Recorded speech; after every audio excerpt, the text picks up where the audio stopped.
Hello and welcome to Dire Straits, a new podcast from the Taiwan Center for Security Studies. TCSS is a nonpartisan research institution in Taipei focusing on security issues in cross-strait relations. My name is Molly. And my name is Shay. And we're the hosts for this episode. This podcast is your new one-stop shop for all the latest developments in Taiwan and its region. Released monthly, we'll be sharing news from the area that matters to you with expert analysis and discussion.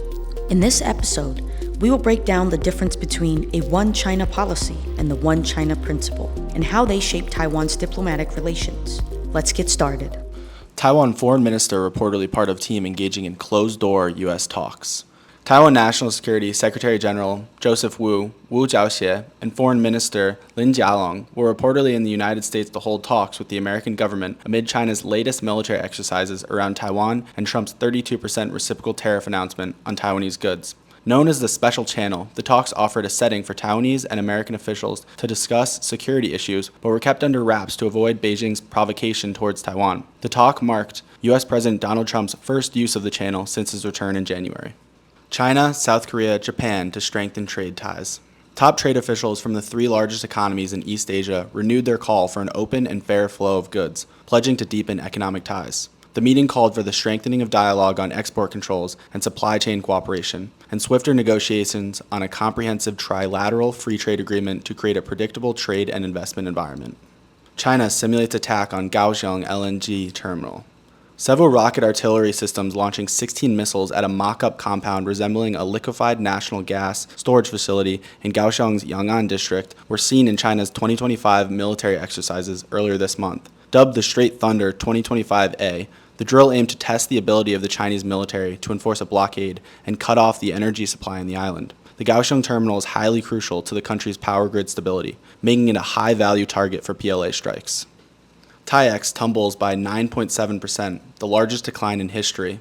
The Taiwan Stock Exchange Capitalization Weighted Stock Index, TAIEX, dropped by 2,065 points, 9.7%, at 19,212 on April 7th, considered the largest decline in history following the United States' announcement of a 32% tariff increase in the country last week. Considered its first trading since the tariff announcement, TAIEX immediately dropped 10%, just within 10 minutes, with 1,702 listed companies plummeting by the daily limit. Taiwan denies using convenience stores as wartime hubs. The presidential office has refuted reports that Taiwan plans to utilize its 13,000 convenience stores as wartime hubs in the event of a cross-strait war. In a report by CNA, Presidential Office spokesperson Karen Kuo said the Whole of Society Defense Resilience Committee has discussed the involvement of retail chains and other civilian distributors in emergency hubs. However, no plan has been commenced. DeepSeek suppresses 85% of Taiwan issues, U.S. Congress revealed. 85% of the responses concerning Taiwan are said to be suppressed by DeepSeek, with the aim of catering to the CCP's narrative. The report further reveals that DeepSeek transmits American data through a back-end infrastructure linked to state-owned telecommunications company China Mobile, which is then tasked by the CCP to support China's broader information control and intelligence objectives.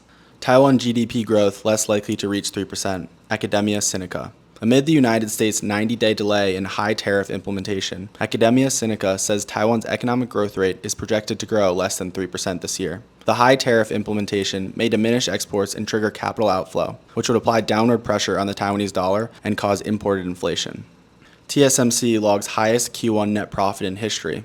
The Taiwan Semiconductor Manufacturing Company, TSMC, announced its net income for the first quarter of the year was NT 361.56 billion, up by 60.4% compared to the same period last year. Senior VP and Chief Financial Officer Wendell Huang said the quarter was impacted by smartphone seasonality and partially offset by continued growth in AI-related demand. Pope Francis dies at 88. Taiwan sends condolences. Pope Francis, the first Latin American pontiff, died Monday at 7:35 a.m., Rome time, after a stroke and cardiac arrest, Vatican officials said. He led the church from 2013. His last public appearance was Easter Sunday. Taipei values its lone European ally while facing mounting pressure from China. Analysts in Taipei warn a pro-Beijing successor risks narrowing the island's diplomatic space. Taiwan recall cases now at 61. Suspected campaign fraud looms. In a heat-up between the administration and opposition camp, the Central Election Commission, CEC, revealed that 61 qualified recall cases from legislators and executive leaders have been filed as of April 2025. The CEC says 35 KMT lawmakers are currently facing potential recall, while 14 lawmakers are from the DPP.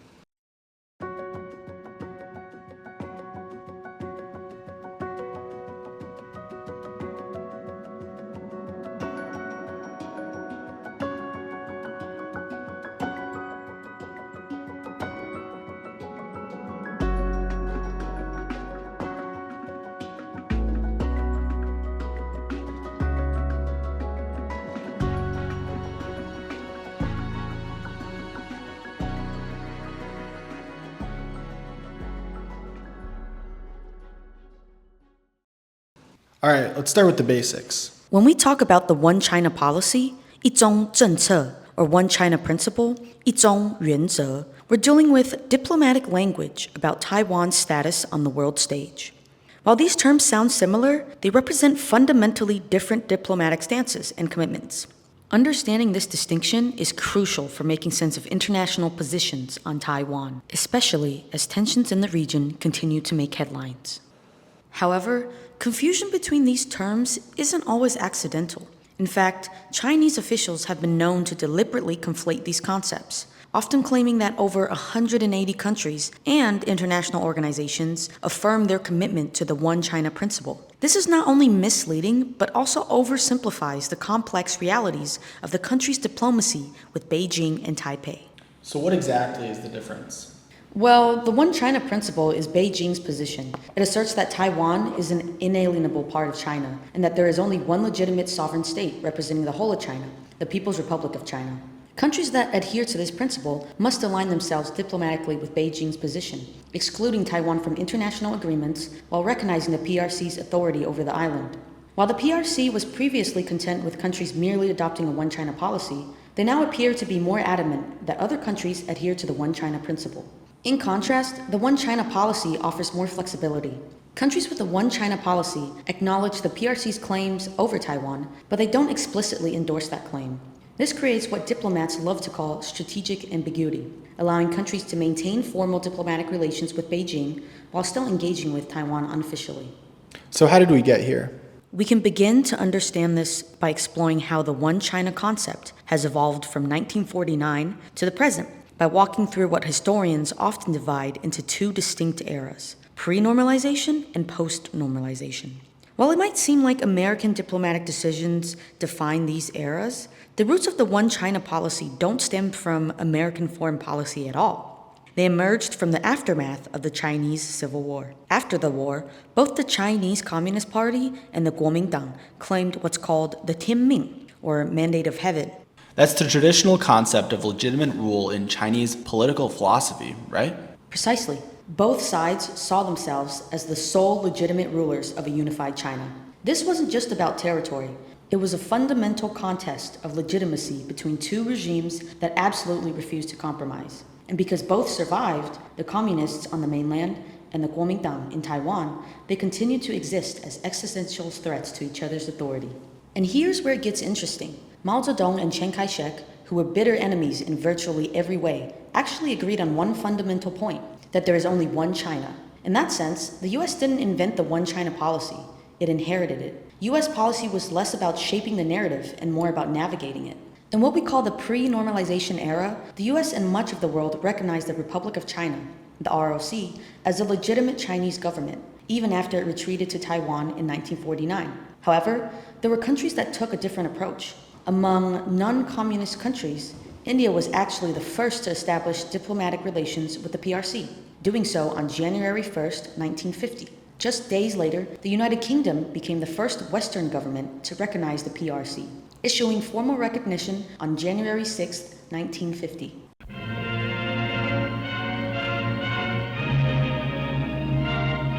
Lake Success, where Secretary General Trygve Lie receives the Chinese Communist delegation from Peking. The invitation was extended to the Red delegates to discuss the Far Eastern situation. Entering the chamber, already in debate, the Peking mission is warmly welcomed by Mr. Wyszynski.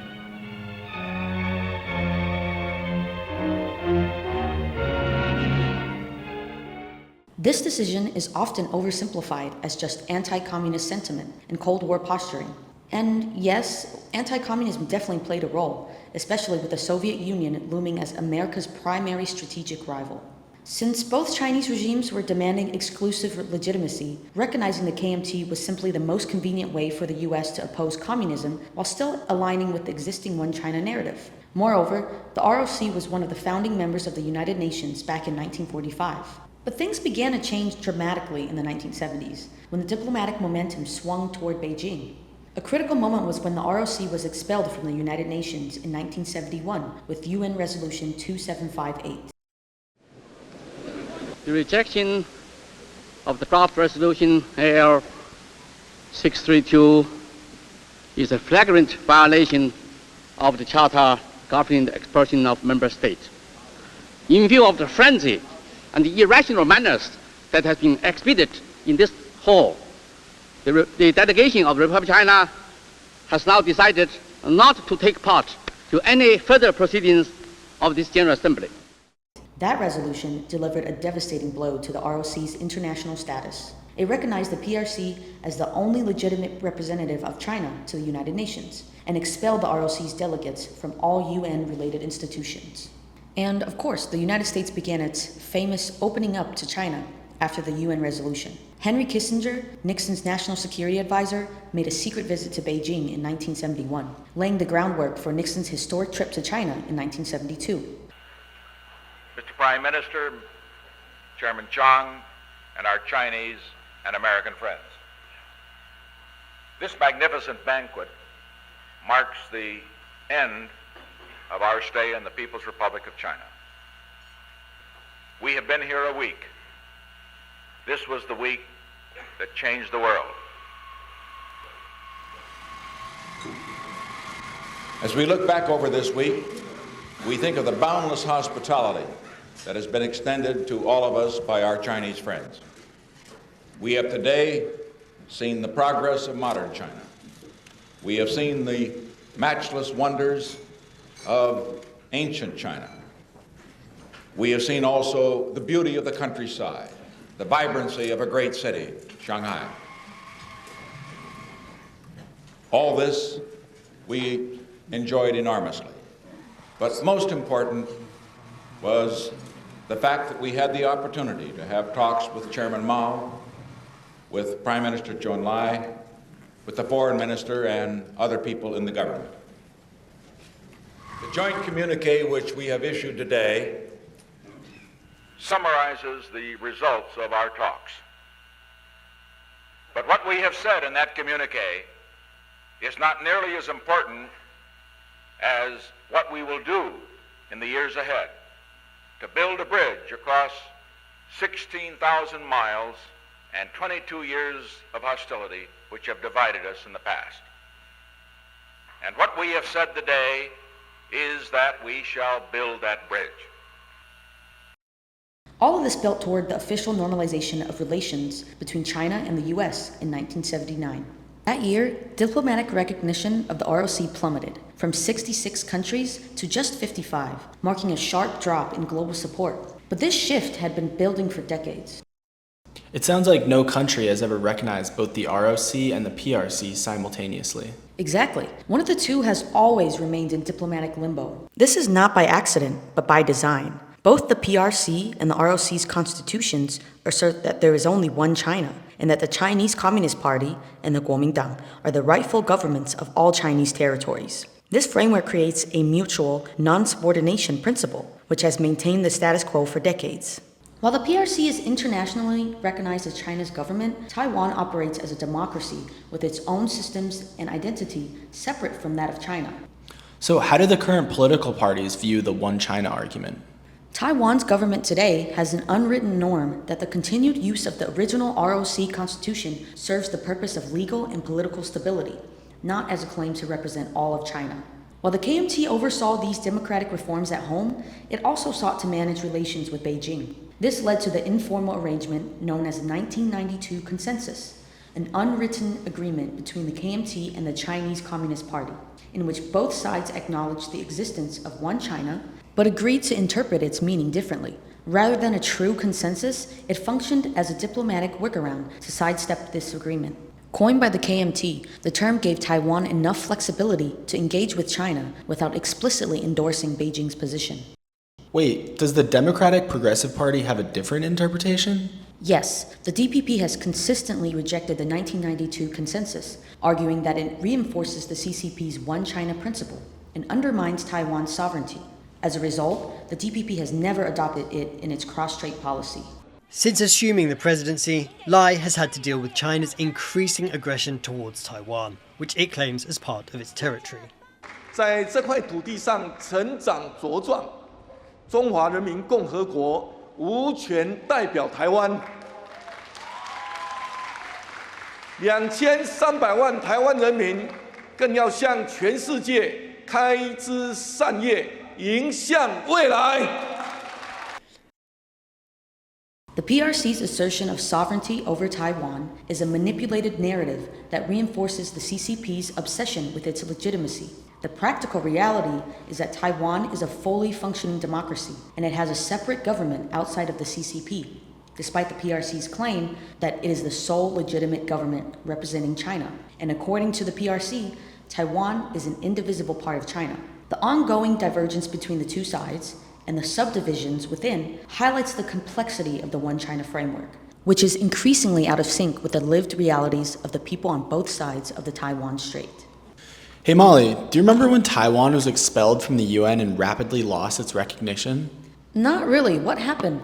Well, the PRC has used Resolution 2758 to uphold its One China principle. However, the resolution's original intent was to recognize the CCP as the legitimate representative of the Chinese people, not to address Taiwan's status. It specifically calls for expelling the representatives of Chiang Kai-shek for falsely claiming to represent all of China, despite only governing Taiwan. Notably, the resolution does not state that Taiwan, or the ROC, is ineligible for UN membership. But right now, Taiwan has no seat, no vote, not even observer status. Unlike places like Kosovo, Taiwan doesn't get to sit in on General Assembly discussions, join UN agencies, or even access certain global data and forums.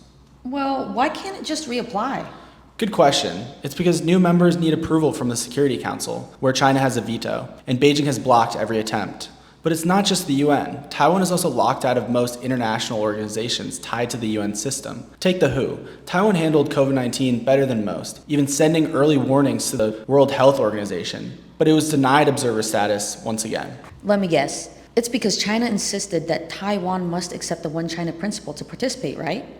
Yeah, same goes for the International Civil Aviation Organization, ICAO. Taiwan runs one of Asia's busiest airports but doesn't get real-time updates or safety protocols from ICAO. It's also excluded from Interpol, the IMF, and the World Bank. So here's the paradox. Taiwan acts like a responsible member of the global community, but is treated like it doesn't exist. Legally speaking, under the Montevideo Convention, Taiwan qualifies as a state. It has a permanent population, defined territory, a functioning government, and it maintains international relations. But recognition isn't just legal, it's political. And today, only 11 countries formally recognize Taiwan. Most others, including the US and European nations, have unofficial ties, largely because of Beijing's pressure. Yet China blocks Taiwan from global forums, threatening retaliation if it's even involved in the room. Taiwan's very identity has become a diplomatic taboo. Now here's one of the oddest workarounds in modern diplomacy: Chinese Taipei. That's the name Taiwan uses at the Olympics, APEC, even some academic conferences. It came from a compromise in the 1980s. Taiwan can participate under Chinese Taipei, with a flag and anthem different from the ROC's. COVID really spotlighted this issue. Taiwan's early warnings were buried. It was excluded from the World Health Assembly, and yet it mounted one of the world's most effective responses. That led to the global hashtag campaign, #LetTaiwanHelp. This message was clear. Global health should rise above politics. But the exclusion continues. Outside of these organizations, it is also important to look at Taiwan within the ASEAN region and its relationships with its neighbors. So where did this all leave Taiwan? In a word, limbo. Taiwan functions like a country, democratic, globally engaged, a tech powerhouse, but it's left out of the international system due to a political fiction, that there is only one China. Some call this strategic ambiguity. It's helped maintain peace for decades, allowing Taiwan to build unofficial partnerships and contribute quietly. Others say it's time for a new approach. that Taiwan deserves full recognition as the sovereign democracy it is, and the world should stop letting Beijing set the rules. So, in a world where Beijing insists there's only one China and most of the world formally agrees, the big question is, how does Taiwan stay globally connected without being diplomatically recognized as a country? The complex reality of Taiwan's international relations extends beyond simple diplomatic stances. While countries publicly declare adherence to either the One China principle or a One China policy in their joint statements with the PRC, these formal positions often diverge significantly from actual practice. Russia exemplifies this contradiction. Despite maintaining a no-limits partnership with Beijing and officially supporting the One China principle, it still operates an informal office in Taipei through the representative office in Taipei for the Moscow-Taipei Coordination Commission on Economic and Cultural Cooperation. But we will get into this more later in the episode. The gap between diplomatic rhetoric and reality is navigated through Taiwan's sophisticated unofficial diplomatic arsenal, a network of quiet agreements, creative naming conventions, and strategic workarounds that enable global relationships without triggering diplomatic confrontations. This reality lies clearly in which countries have offices in Taiwan and which countries domestically host ROC representative offices. Close to 60 countries in total maintain embassies or unofficial offices in Taiwan, while close to 70 countries domestically host ROC embassies or representative offices within their countries. Using the 5 categories outlined by the Lowy Institute, we can dive deeper into how these offices show differing diplomatic stances, while looking closer at on-the-ground ties to understand more what may be realized from just simply looking at official statements. Wait, 5 categories? I thought countries either recognized Taiwan or they didn't. Let's walk through these categories. We'll start with the least complicated one, what the Lowy Institute calls Team Taipei. These 11 countries have full diplomatic relations with the ROC and recognize it as the sole legitimate government of China. They have little to no official relations with the People's Republic of China. These countries have official embassies in Taipei with ambassadors, official delegations with their Taiwanese counterparts, and all the usual diplomatic bells and whistles. In return, each of these countries hosts an official ROC embassy on their own soil. These aren't just symbolic buildings. They enable real cooperation, political dialogue, joint development projects, and diplomacy that allows communication with domestic country representatives that can represent Taiwan in international organizations like the WHO and UN, bodies where Taiwan often lacks a seat at the table. These are usually small nations located in the Pacific or the Americas. Their numbers have been shrinking over the last few decades as China's diplomatic influence has grown. Just last year, Taiwan lost Nauru as an official diplomatic ally. This is what normal diplomatic relations look like, but as you'll see, normal is the exception. Okay, so for those 11 countries, relations seem pretty straightforward. Exactly, but now it gets a little tricky. There are 40 countries, including the US, Canada, Japan, and around a third of Europe that can be labeled status quoists. They recognize Beijing as the sole legal government of China, but stop short of endorsing the One China principle and China's claim of Taiwan as an inalienable part of the territory. Instead, they will acknowledge or respect Beijing claims without agreeing with it. These countries then continue to engage with the ROC unofficially while still maintaining formal ties with the PRC. These countries have set up de facto embassies in Taiwan. They don't call themselves embassies. For example, the US has the American Institute in Taiwan, and Australia has the Australian office. Same function as an embassy, just a different title. And in most cases, these offices use Taipei instead of Taiwan in the name, a linguistic nod to the PRC's sensitivities. Only the US and Japan buck that trend. Out of these 40, 25 countries have de facto embassies in Taiwan. The other 15 don't. And sometimes it's about loyalty to Beijing, and other times it's more about limited diplomatic capacity or pressure. Take Iceland, which only has 18 embassies worldwide. There is some pressure from the PRC on countries not to operate unofficial diplomatic missions within the ROC. For example, in 2021, Guyana tried to open a Taiwan office in its capital. However, they quickly reversed within 24 hours due to pressure from the PRC. They've got face masks featuring the flags of Taiwan and Lithuania. DPP lawmakers held a press conference Wednesday to declare its support for Lithuania. With Lithuania agreeing to let Taiwan set up a mission, China fears other European countries following suit, according to lawmakers. China has recalled its ambassador to Lithuania and asked Lithuania to do the same. The international community is critical toward China's threats and bullying. It supports Lithuania's move to advance ties with us. On the flip side, Taiwan has representative office in 24 of those countries, under names like Taipei Economic and Cultural Office. These unofficial embassies handle everything from trade and student visas to consular support and cultural outreach, vital connections for a country cut out of most international institutions. It is important to note here that the ROC has a representative office for every sovereign nation. However, as stated before, only around 70 countries host the ROC offices domestically.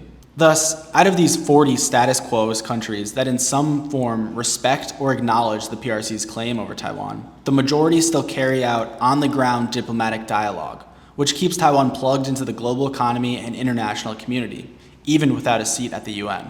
Those are definitely some interesting loopholes. Taiwan is able to carry out diplomatic functions globally, just without formal titles.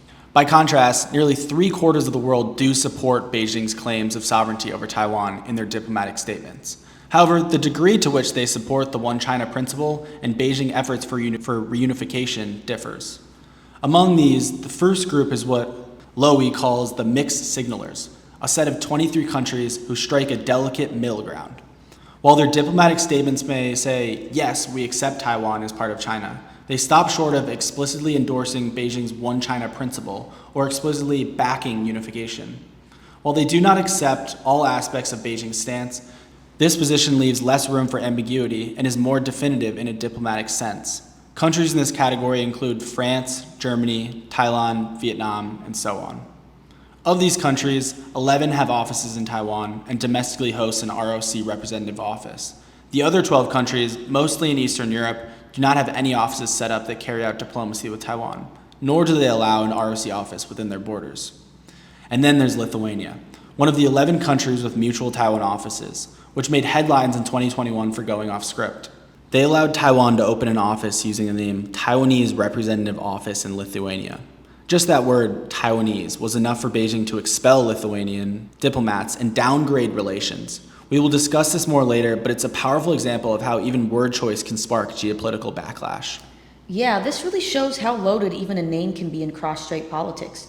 Also how countries can take a public stance with the PRC while maintaining diplomatic dialogue with Taiwan. The remaining 110 countries all officially endorse the One China principle and recognize China's claim over Taiwan.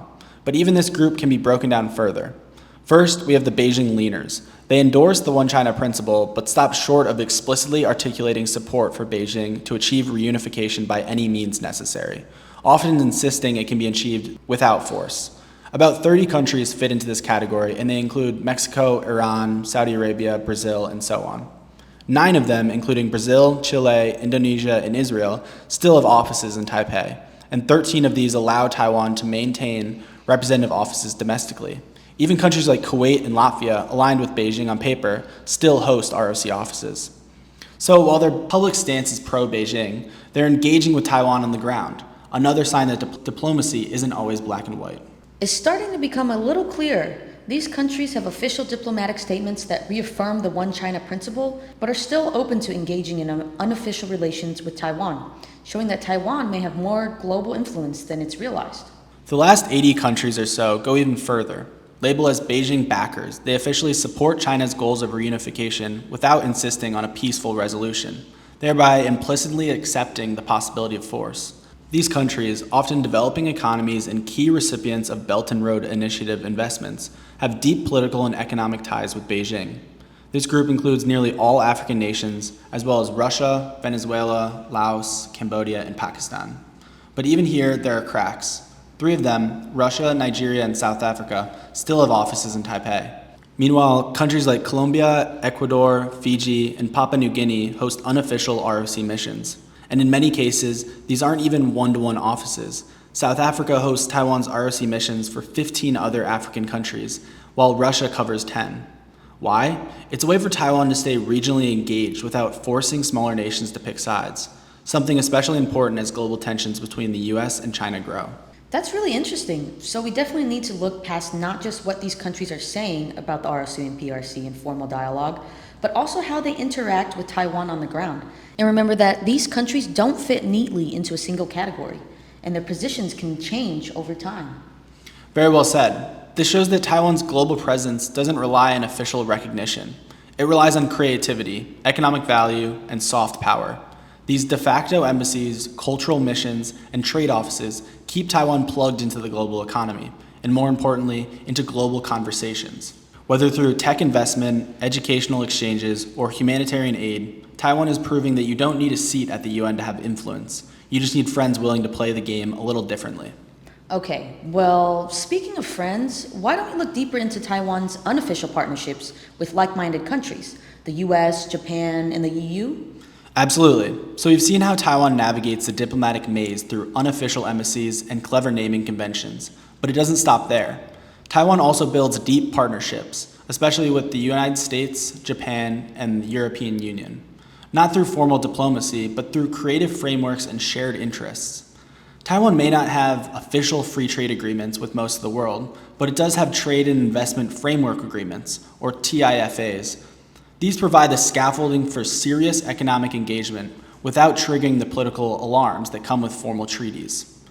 Taiwan's TIFA with the United States dates all the way back to 1994. It gives both sides a formal channel to work on things like market access, intellectual property, and trade barriers. A vital tool for tech-driven economy like Taiwan's that thrives on exports and innovation. The EU has a similar, if less formal, arrangement with Taiwan. Under the broader umbrella of EU-Taiwan relations and through the shared membership in the WTO, they engage in regular dialogue on trade and investment issues. And it's not just the West. Taiwan has struck similar TIFA-like setups with countries in Southeast Asia, such as Singapore, offering a platform to deepen economic ties and resolve trade-related issues. Again, all outside the formal diplomatic sphere. But Taiwan isn't just trading, it's training. In 2015, Taiwan launched the Global Cooperation and Training Framework, or GCTF. This platform lets Taiwan team up with international partners, especially the US and Japan, to offer training and share expertise on global issues like public health, disaster relief, and environmental protection. Here's the trick. Instead of trying to join international organizations that don't allow Taiwan a seat, the GCTF creates a space where Taiwan can lead and contribute, and countries around the world are showing up, dozens of them, from Latin America to Africa to Southeast Asia. It's soft power at its smartest. Taiwan as a global problem solver, not just a political flashpoint. Now back to the US, and one law that changed the game. In 2018, President Trump signed the Taiwan Travel Act. It gave US officials the green light to visit Taiwan and encouraged high-level visits by Taiwanese leaders to the US. It also backed the presence of Taiwanese representative offices in America. To Washington, it was a show of support. To Beijing, it was a red line crossed. The backlash was immediate and fierce, but the law paved the way for visits that would have been unthinkable a decade ago, like President Tsai Ing-wen's transits through the US, and even Nancy Pelosi's dramatic visit to Taiwan in 2022, the highest-ranking US official to do so in 25 years. Thank you, Madam President. It is such a high honor to receive the Order of the Propitious Clouds with special grand cordon from you. We are so proud of your leadership, a woman president in one of the freest societies in the world. It's great immense admiration for your leadership and great personal humility that I accept this award. Humility because I accept it not for me only, but for our members of Congress who are so instrumental in all that you said about our accomplishments together. Democrats and Republicans, House and Senate, both sides of the aisle, united in our support for Taiwan. That also led to Beijing responding with ramped-up gray zone tactics that included deploying warships, military aircraft, and firing ballistic missiles in nearby waters. And then there's Japan, one of Taiwan's strongest unofficial allies. The two share a long history, robust economic ties, and a surprisingly active political dialogue. Much of that flows through the Japan-Taiwan Parliamentary Friendship League, an informal group of current and former lawmakers who advocate for Taiwan's interests directly in Japan's parliament.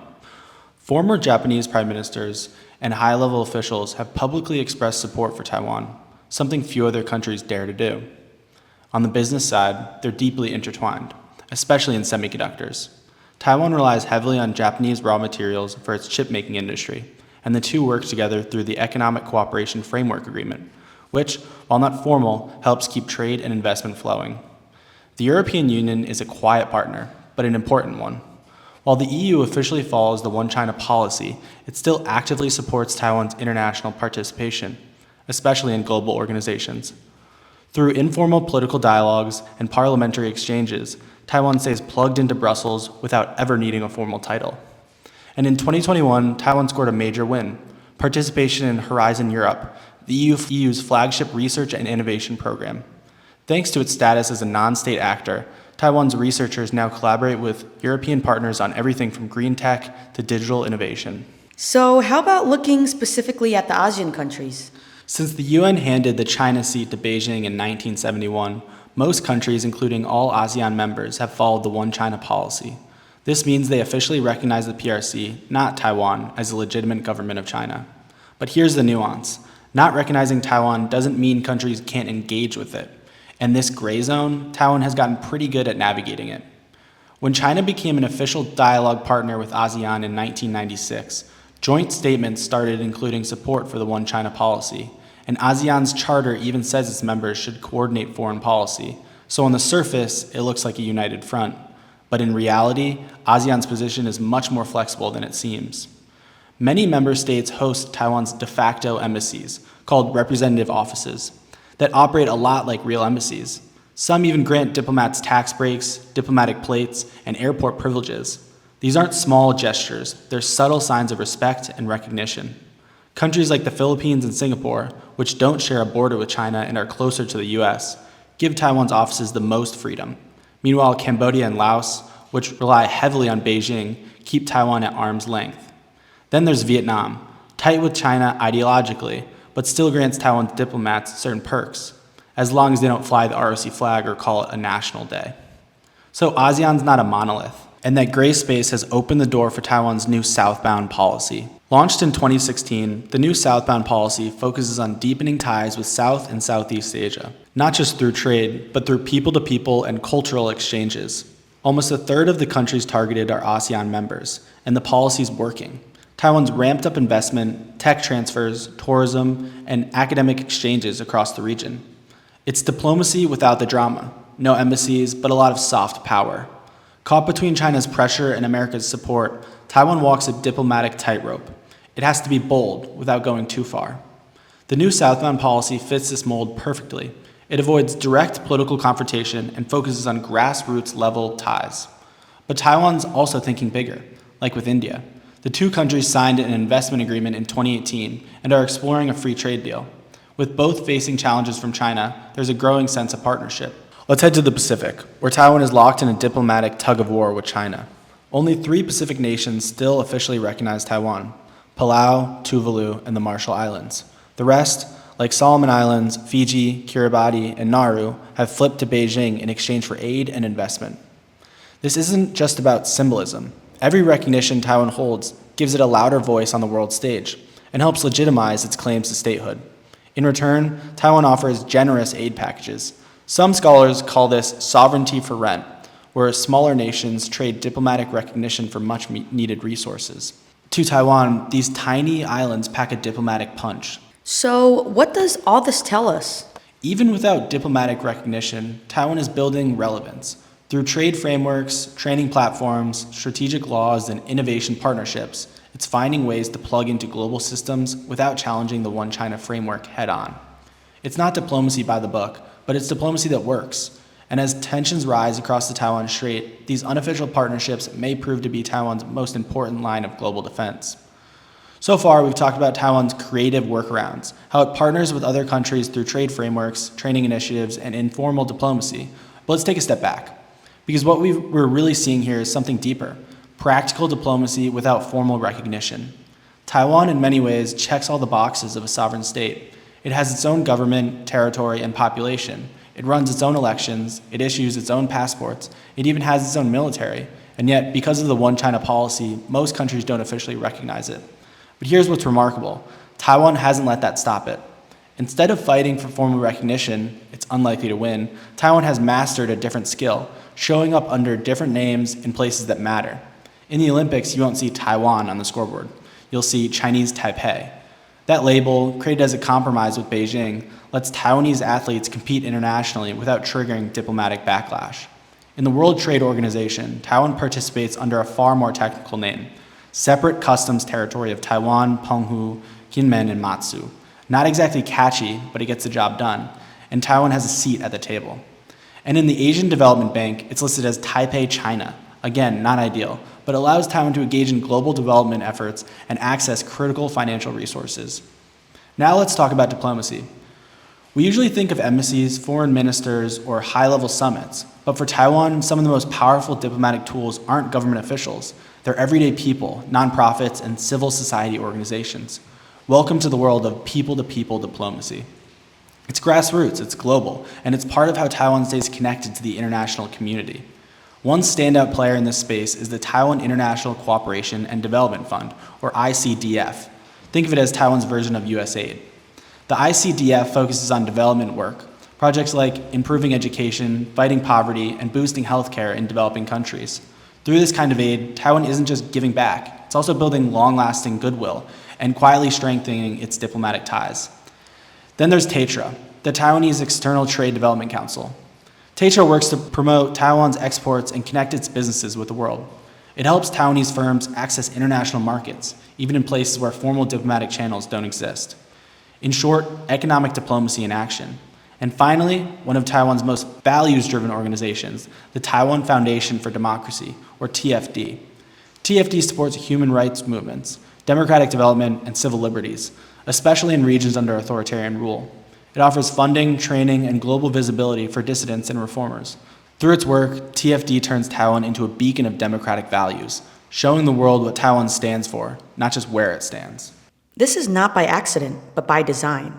Both the PRC and the ROC's constitutions assert that there is only one China, and that the Chinese Communist Party and the Kuomintang are the rightful governments of all Chinese territories. This framework creates a mutual non-subordination principle, which has maintained the status quo for decades. Now, what about the perspective from within Taiwan? How do citizens of Taiwan, especially their politicians, policymakers, and scholars, view this issue?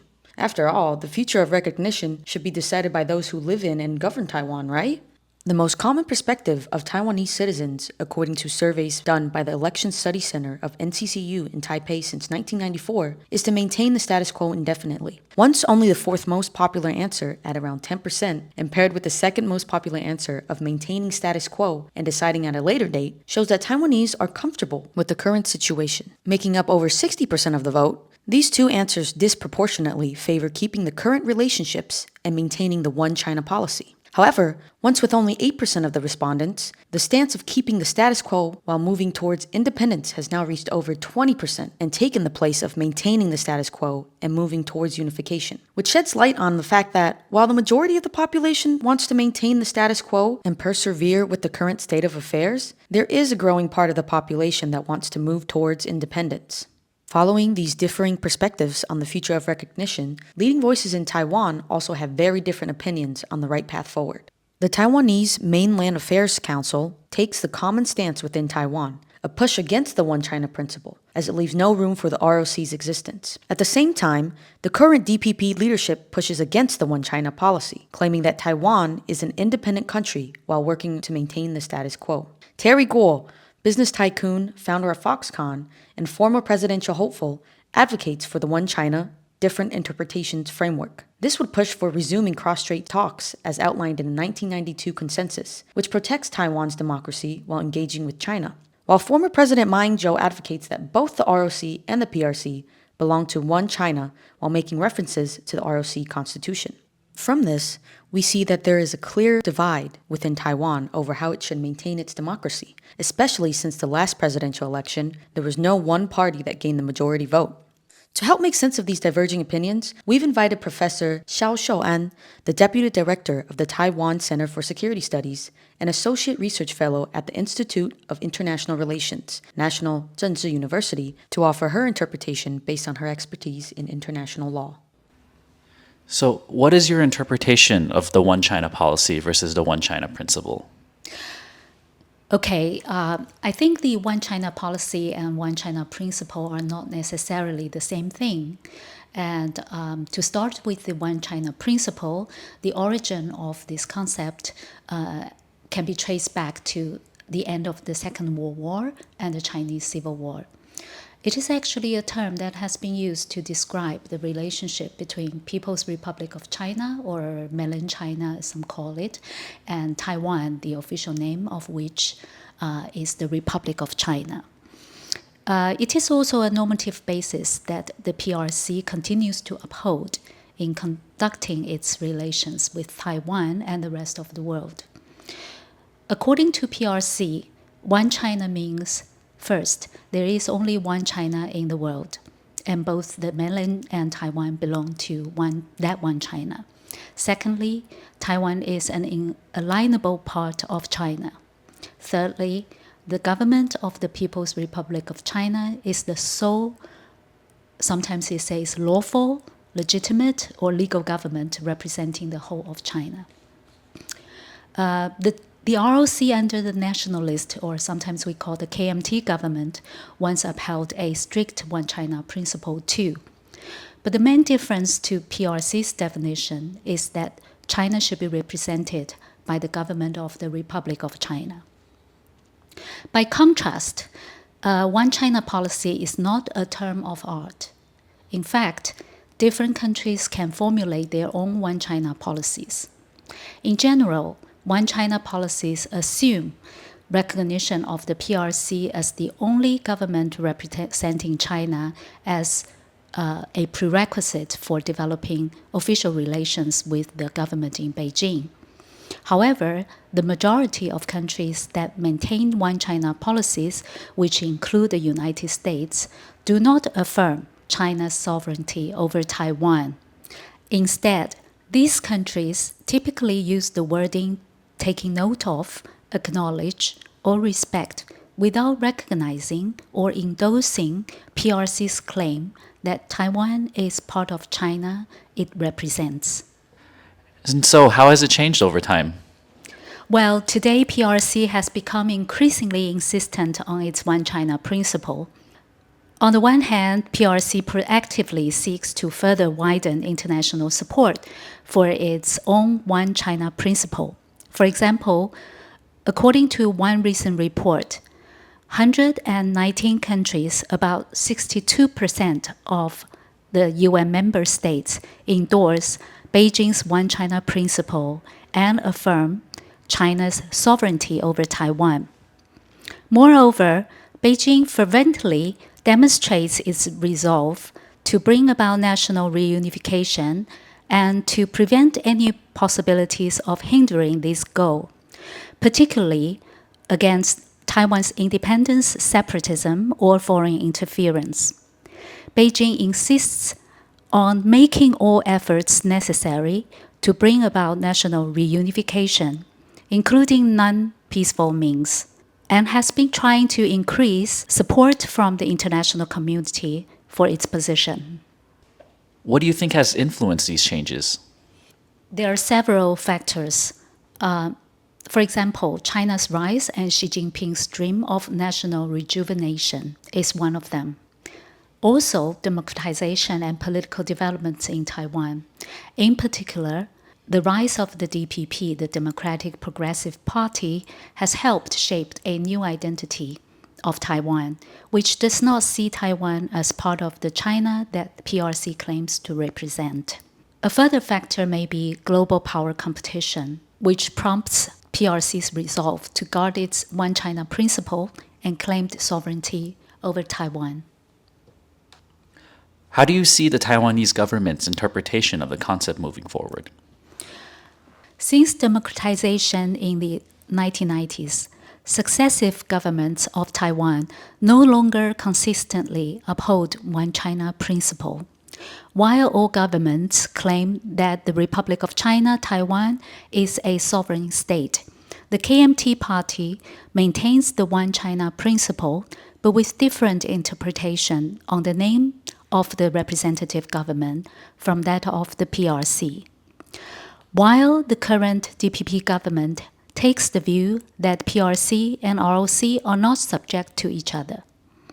The difference creates tension in Taiwan's domestic politics. The continued ruling of the DPP also constitutes a major concern for the PRC about its goal of national reunification. However, an overwhelming majority of the Taiwan population supports the maintenance of status quo and that ROC Taiwan should be a sovereign country. They prefer to see peace across the Taiwan Strait. The PRC's refusal to abandon force as an option for reunification has not been regarded as a friendly gesture either. So do you have any suggestions on how the Taiwanese government should approach this position? There are several ways that Taiwan can do moving forward. For example, Taiwan can explain its own position better to the world and maintain or garner wider international support for its own position. At the same time, Taiwan should also open the possibility of communicating with China. The Taiwanese government and political party in Taiwan should also continue to forge consensus and solidarity within the country, because a stable, resilient, and democratic political system is an important feature that embedded in Taiwan's modern identity. It is also one of the crucial considerations for like-minded international actors that may continue to support Taiwan's existence.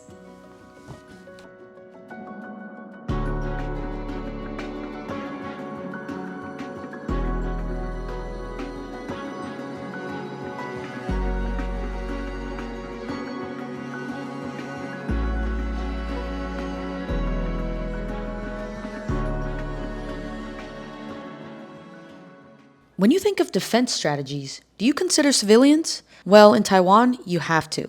It does so by employing a whole-of-society strategy. Forged by constant geopolitical pressure and frequent natural disasters, Taiwan has built a society defined by resilience, ready for anything from air raids to earthquakes.